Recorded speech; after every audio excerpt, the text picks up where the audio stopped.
Allô? Bonsoir, Carla. Tu ne devrais pas rester toute seule dans ce parking.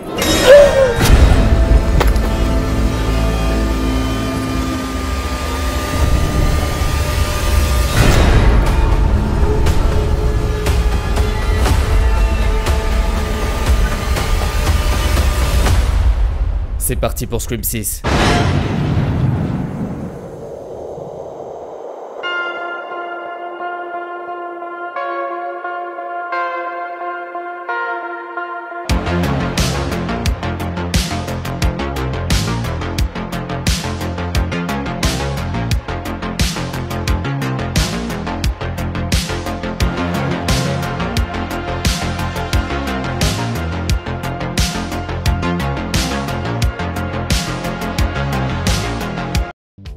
Avec un retour gagnant en 2022, que ce soit au niveau des critiques ou du box-office, la Paramount n'a pas attendu longtemps pour lancer la production d'un 6e opus.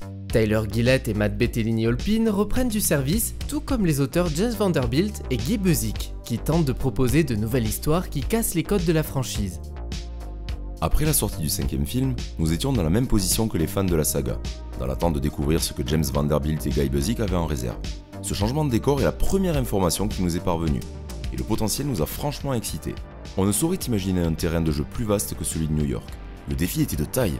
Il fallait réinventer les codes du slasher dans des lieux publics très fréquentés, trouver des façons de conserver le caractère stimulant de la saga sans oublier ses aspects horrifiques.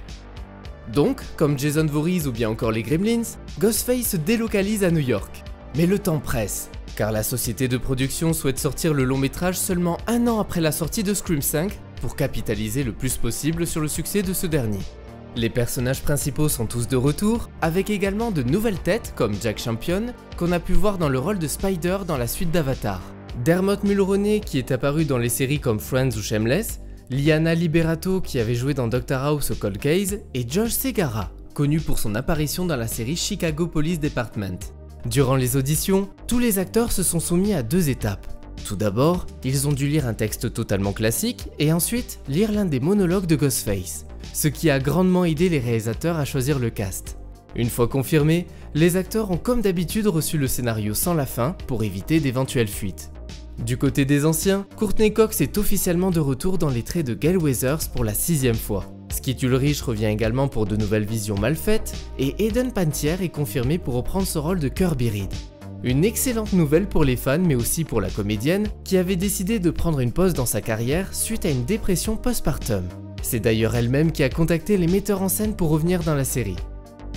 J'aurais dû prendre des antidépresseurs pour faire face à la dépression postpartum, mais dans ces moments-là, vous devez trouver le traitement qui vous convient le mieux. Cela prend beaucoup de temps. De plus, il ne se mélange pas bien avec l'alcool et je n'étais pas prête à arrêter de boire. Quand en 2022 on m'a appelé pour revenir dans la franchise, j'étais toute excitée, mais c'était aussi intimidant, honnêtement. J'étais un peu inquiète. J'avais peur de ne plus pouvoir jouer. J'avais quand même pris 4 ans de congé, mais je savais que j'avais pris la bonne décision. Je n'aurais pu rêver mieux pour mon premier film en 2011. J'avais 21 ans quand j'ai fait Scream 4 et Wes Craven, les acteurs, toute l'équipe, c'était comme une famille pour moi. Herbie! J'espérais retrouver la même chose dans cette nouvelle production, et ça a été le cas. Ils sont juste incroyables. En revanche, Neve Campbell, qui était partante pour revenir elle aussi, va finalement refuser suite à un salaire jugé trop bas. En tant que femme dans cette industrie, je crois que c'est très important que nous nous battions pour être considérés à notre juste valeur. Honnêtement, je ne crois pas que si j'avais été un homme qui avait fait 5 films dans une énorme franchise depuis 25 ans, on m'aurait proposé ce salaire. Et au fond de moi, je savais que je ne pouvais pas accepter. Je n'aurais pas pu aller sur le tournage en me sentant dévalorisée. Ça a été une décision très difficile de passer à autre chose. À tous les fans de Scream, je vous aime. Vous m'avez toujours incroyablement soutenue. Je vous suis éternellement reconnaissante pour tout ce que vous m'avez apporté durant ces années. Suite à cette annonce, la Scream Queen a eu le soutien de nombreux camarades comme Matthew Lillard, Emma Roberts, Sarah Michelle Gellar, Courtney Cox ou bien encore David Arquette qui trouve qu'un Scream sans Sidney, c'est un peu triste. Mais elle reste toutefois ouverte pour un futur projet. S'ils viennent me voir avec un chiffre qui me semble juste et respectueux, qui correspond à la valeur que j'ai apportée à la franchise, je pourrais réfléchir à revenir. Malgré son temps d'écran limité, Sidney avait apparemment une place importante dans le récit. Les scénaristes doivent donc modifier une bonne partie du script en urgence, juste avant le tournage qui débute officiellement le 9 juin 2022 au Canada. Selon l'équipe, son absence a considérablement affecté le scénario. Ils ont alors décidé de voir ce changement comme une opportunité pour se concentrer un peu plus sur les 4 jeunes survivants du film précédent. Ils ont également mentionné à quel point ils aimaient à la fois Campbell et le personnage de Sidney et qu'elle pourrait revenir dans de futurs épisodes. Une fois les réécritures bouclées, Tyler et Matt sont agréablement surpris par ce nouveau scénario, notamment sa scène d'ouverture qui ne va pas dans le sens des autres épisodes. En effet, dans celle-ci, l'identité du tueur est dévoilée juste après le premier meurtre. Maintenant, je vois du rouge.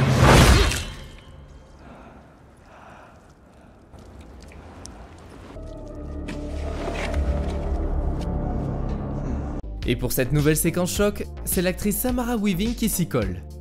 Quand nous avons lu la scène d'ouverture pour la première fois, Samara était au sommet de notre esprit. Nous savions que ce serait parfait pour elle. Alors nous l'avons appelée et elle a accepté tout de suite. Il y a une connexion entre nous depuis qu'on a travaillé ensemble sur Ready or Not. Elle fait partie de ces personnes avec qui nous resterons amis pour toujours. C'est une de nos actrices préférées et elle a le meilleur cri du monde. Bon, une prise de risque qui ne va pas jusqu'au bout des choses car ce Ghostface sera tué par un autre seulement quelques minutes plus tard. Do you feel like an animal, Jason? Ils sont également surpris par l'intrigue qui tourne autour de Sam Carpenter, qui recycle un peu l'idée initiale de Kevin Williamson.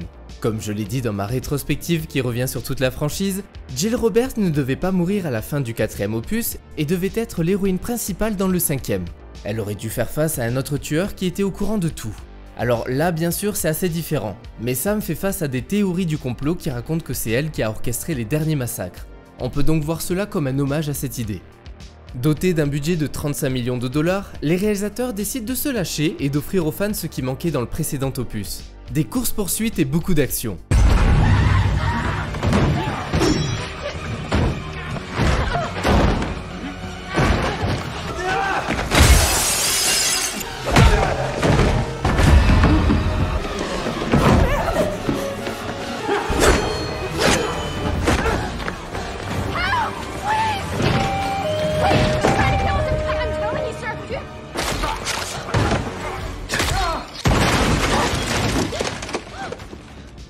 J'ai une superbe scène avec Ghostface. J'ai évidemment été poignardée de nombreuses fois, mais cette fois-ci, travailler avec le tueur sans savoir qui se cache sous le masque était vraiment amusant. Habituellement, au moment où je me faisais poignarder, je savais qui c'était. C'était très physique. C'est ma scène préférée dans un film Scream, parce que là, je me bats vraiment avec le tueur. Les metteurs en scène n'ont d'ailleurs pas hésité à verser beaucoup de sang dans ce numéro. Si dans Scream 5 ils ont voulu se contenir pour respecter les codes de la saga, dans ce 6e, ils se sont accordés plus de liberté.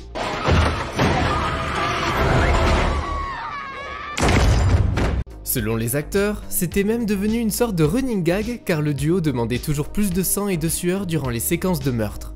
Il y a également plus de références aux autres films d'horreur dans cet opus. Je ne vais pas toutes les citer, mais par exemple, le premier tueur qu'on voit à l'écran s'appelle Jason et regarde justement le 8e Vendredi 13 qui se passe à New York, et ce dernier va même retrouver son colocataire découpé dans son frigo, comme dans l'introduction de Vendredi 13 chapitre 2.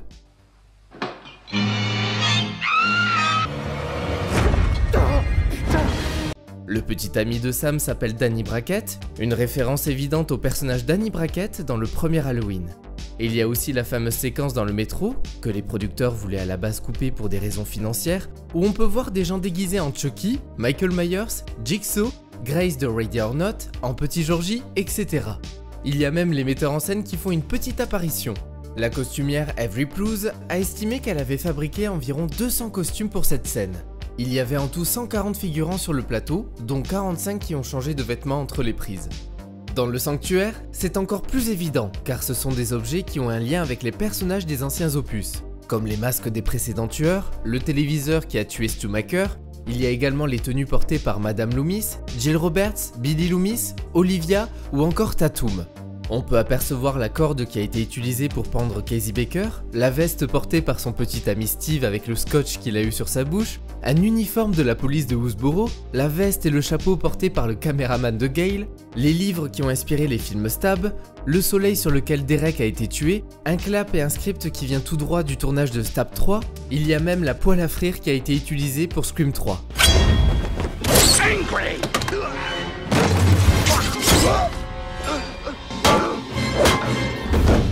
Cela dit, tous ces accessoires ne viennent pas des tournages précédents. tout a été recréé pour cette scène. On retrouve également plusieurs clins d'œil à Wes Craven. Ma préférée est celle de l'épicerie qu'on voit au début du film qui s'appelle Ape Snake, ce qui est une référence au pseudonyme Ape Snake que Craven a utilisé pour réaliser un film pour adultes dans les années 70. Après un tournage et une post-production qui se déroulent relativement bien malgré le timing très serré, Scream 6 est prévu pour le 8 mars 2023 avec la promesse d'être très différent. Moi, je suis différent. 4 jours avant sa sortie aux États-Unis, la Paramount a développé une campagne virale consistant à inviter le tueur costumé et masqué dans diverses villes américaines. Ainsi, plusieurs individus ont été payés par le studio pour se balader dans les rues habillés en tueurs. Résultat, plusieurs appels au 911 ont été passés. Une belle opération de com'.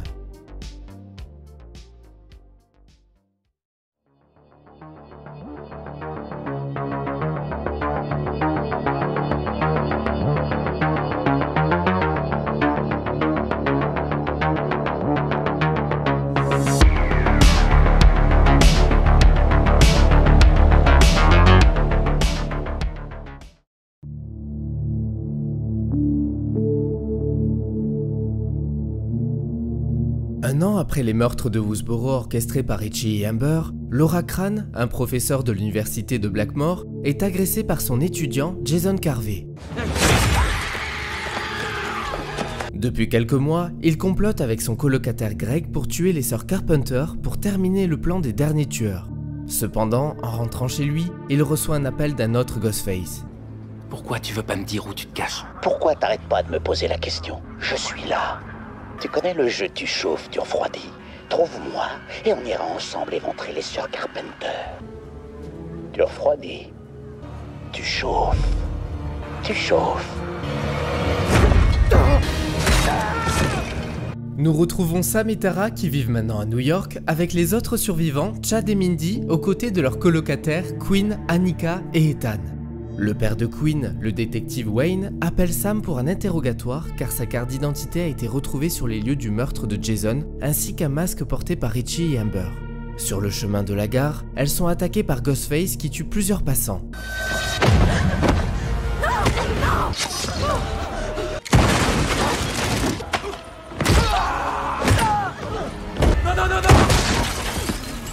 Après ça, il laisse derrière lui un autre masque, datant cette fois-ci de 2011. Au poste de police, les sœurs font la connaissance de Kirby Reed, qui travaille maintenant pour le FBI. Pendant ce temps, un autre meurtre se produit, avec cette fois-ci le masque de Roman sur les lieux, le tueur qui a réalisé Stab 3. Mindy pense alors que le tueur suit les règles des franchises cinématographiques, et dans ce cas-là, n'importe qui peut mourir. Gail, qui a enquêté, amène le groupe dans un cinéma abandonné qu'elle a trouvé, qui a été aménagé comme un sanctuaire où on y retrouve les armes et les tenues de chaque série d'attaques. Plus tard, la journaliste est agressée à son tour dans son appartement.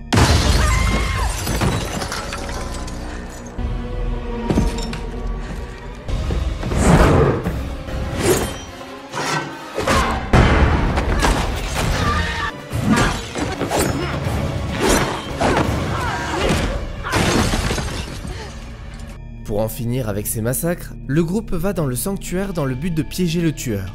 Deux Ghostface apparaissent et attaquent Chad.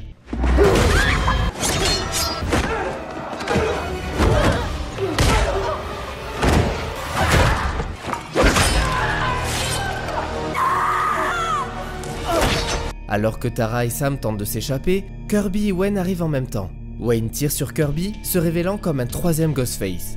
Ses complices sont en réalité ses enfants. Surprise.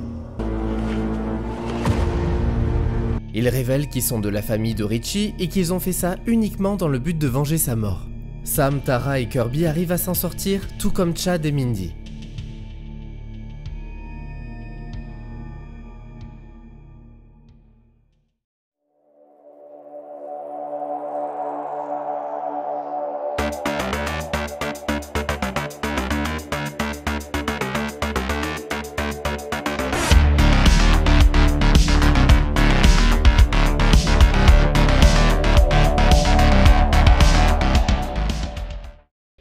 Scream 6 est contre toute attente un grand succès. Avec 168 millions de dollars au box-office mondial, ce sixième volet engendre plus d'argent que son prédécesseur.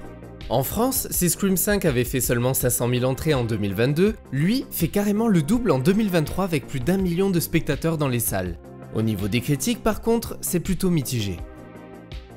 Scream 6 n'est pas parfait et cette sensation est inégale tout au long de l'intrigue. Si l'on apprécie les efforts effectués, le film souffre encore de cette quête identitaire. On commence enfin à s'attacher aux nouveaux héros, mais la franchise peine à faire de l'héritage de Neve Campbell, Courtney Cox et David Arquette une véritable force. À vouloir suivre le même fil rouge depuis le premier volet, seuls les aficionados de la licence pourront pleinement apprécier les nombreuses références, les enjeux de l'histoire et surtout l'évolution de Ghostface. Une partie du public se retrouvera sans doute sur le banc de touche, mais l'ensemble reste globalement satisfaisant. Au vu du synopsis, rien de neuf, si ce n'est le postulat de s'affranchir du passé, en proposant notamment New York comme nouveau terrain de jeu. Un paysage cinégénique démultipliant les possibles, mais évidemment, Scream 6 n'en fera strictement rien, avec la désagréable impression que l'ensemble de l'intrigue se déroule dans le même quartier. On notera cependant quelques belles idées, pas toujours poussées malheureusement. Tout d'abord, un prologue avec Samara Weaving usant avec malice des codes de la saga et du nouveau setting. On pourra également parler de quelques rapides passages de tension, où le décor et l'absence d'effets renforcent la présence menaçante de Ghostface. Les réjouissances sont malheureusement majoritairement aux abonnés absents, tant Scream 6 semble être conscient de son aspect désuet. La mécanique de détournement des codes du genre arrive à son terme, et le semblant de satire sur les franchises n'est finalement énoncé que pour les explications dialoguées afin de faire perdurer la saga de manière mécanique. Je fais partie de ces gens qui n'ont pas aimé Scream 5. Je l'ai trouvé ennuyeux, sans intérêt et terriblement mal écrit. Selon moi, les auteurs n'ont pas bien compris l'ADN de la franchise et ont juste aligné durant 1h45 du fanservice bas de gamme. Alors bien sûr, quand j'ai su qu'en moins d'1 an un 6ème opus allait être écrit et tourné avec exactement les mêmes scénaristes et réalisateurs, et en plus en Neve Campbell au casting, j'étais déjà plutôt aigri. J'étais même parti pour ne pas le voir honnêtement.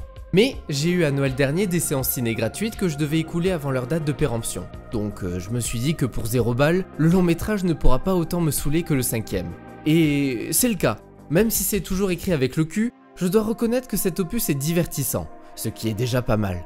On a le droit à une séquence dans le métro bien gérée, l'attaque dans l'appartement est sympa, même si un poil trop longue à mon goût, et une scène d'intro pour le coup totalement inédite. En effet, pour la toute première fois, un tueur se démasque devant la caméra. Et à partir de là, je me suis dit, chouette, enfin une idée inédite qui va bousculer les codes. Et puis, le tueur se fait tuer. Je sais que ce n'est que du pur marketing, mais quand toute la promo insiste sur le fait que cette fois-ci ça va être très différent et qu'en fait non, il nous reste quoi? New York?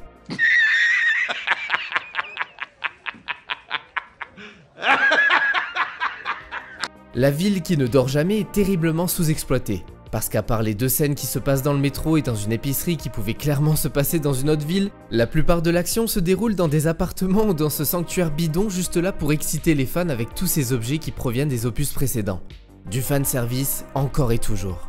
Après un début prometteur mais qui tombe très vite dans la facilité donc, nous sommes de nouveau en face d'un Scream classique. On retrouve les survivants du dernier massacre et c'est reparti pour un tour.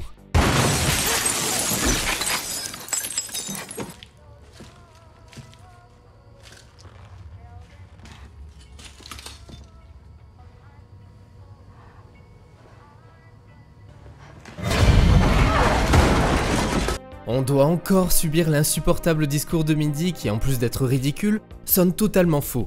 On est dans une franchise, les gars! Règle numéro 1. Tout est plus gros que dans le dernier opus. Plus gros budget, plus gros casting, plus de cadavres. Règle numéro 2.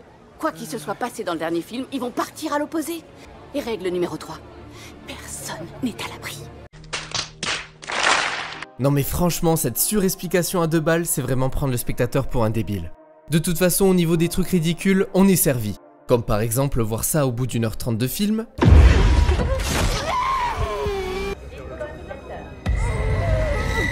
Mindy, putain, y a vachement de sang. Au secours, vite! Pour finalement voir le personnage seulement 20 minutes plus tard, comme ça. Je sais qui sont les tueurs, c'est Ethan et Bailey. Oh putain, j'ai encore loupé le grand monologue. Pareil pour son frère qui se fait poignarder une vingtaine de fois par 2 tueurs en même temps, mais en fait ça va. Même si à la base je n'étais pas chaud pour voir le film, j'avais malgré tout une petite attente, le retour de Kirby Reed. J'avais comme beaucoup de monde adoré son personnage dans Scream 4 en 2011, qui est l'une des meilleures suites, et la revoir dans la franchise était pour moi très important. Sauf que si en 2011 on a pu voir un personnage à la fois drôle et charismatique, eh bien en 2023 j'ai plutôt l'impression qu'on a le droit à une meuf qui se la joue cool avec sa veste en cuir en sortant des punchlines complètement pétées. On se fiche de qui est la plus grosse. Pile de dossiers. J'adore rire. Et on en parle de la révélation ou pas? Non, franchement, ce climax est vraiment bordélique. Entre le fait qu'on s'en fout et le fait que les acteurs soient complètement en roue libre, c'est surtout le fait qu'on voit quand même un papa armé depuis le début qui laisse ses propres enfants se faire massacrer, alors qu'il a juste à tirer sur Sam et Tara et c'est terminé. Bon, vous l'aurez compris, c'est une nouvelle déception pour ma part. Mais il y a quand même un peu de positif. Comme le fait que Sidney ne manque étonnamment pas, que la relation des sœurs Carpenter est mieux gérée que dans le précédent opus, et surtout, la scène d'attaque dans l'appartement de Gale est sans doute la meilleure séquence du film.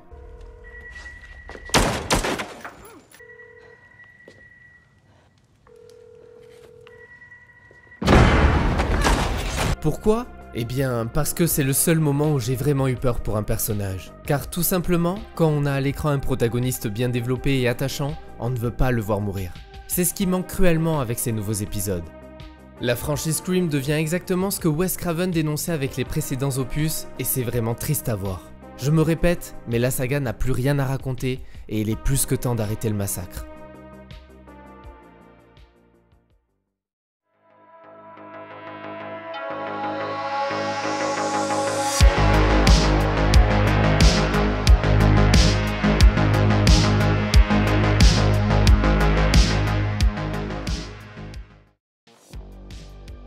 Il y a eu un vrai débat au sujet de la coupe de cheveux de Kirby pour savoir si l'actrice devait oui ou non revenir avec la coiffure qu'elle avait adoptée en 2011. Même si Hayden était partante, l'équipe a décidé de ne rien imposer à la comédienne. Pour la première fois dans la franchise, nous voyons deux Ghostface ensemble. Apparemment, la Paramount voulait inclure ce moment dans la bande-annonce, mais Tyler et Matt étaient totalement contre et ont dû se battre pour que cet extrait n'apparaisse pas. Au début du film, on peut voir qu'une figurante est déguisée en Mercredi Adams. La mort de Quinn et Ethan sont assez ironiques quand on y pense. Ethan a choisi le masque de Nancy Loomis, qui est morte d'une balle à la tête, et Quinn porte celui de Stu Macker, qui est mort en se faisant écraser par une télé. Et les deux vont avoir le même destin.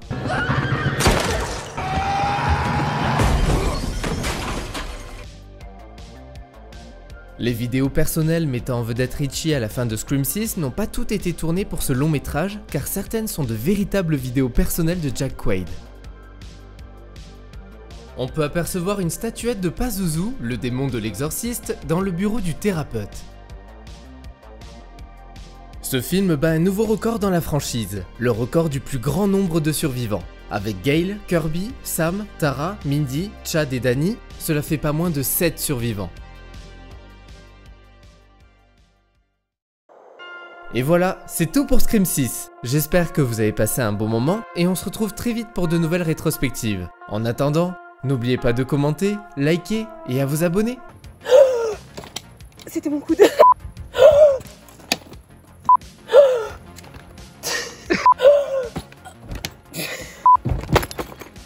Je crois que celle-là était bien mieux.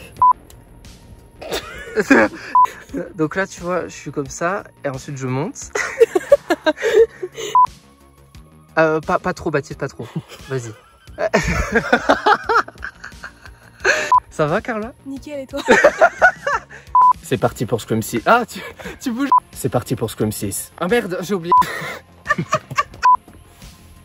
C'est parti pour Scream 6. Mais tu es où là, non?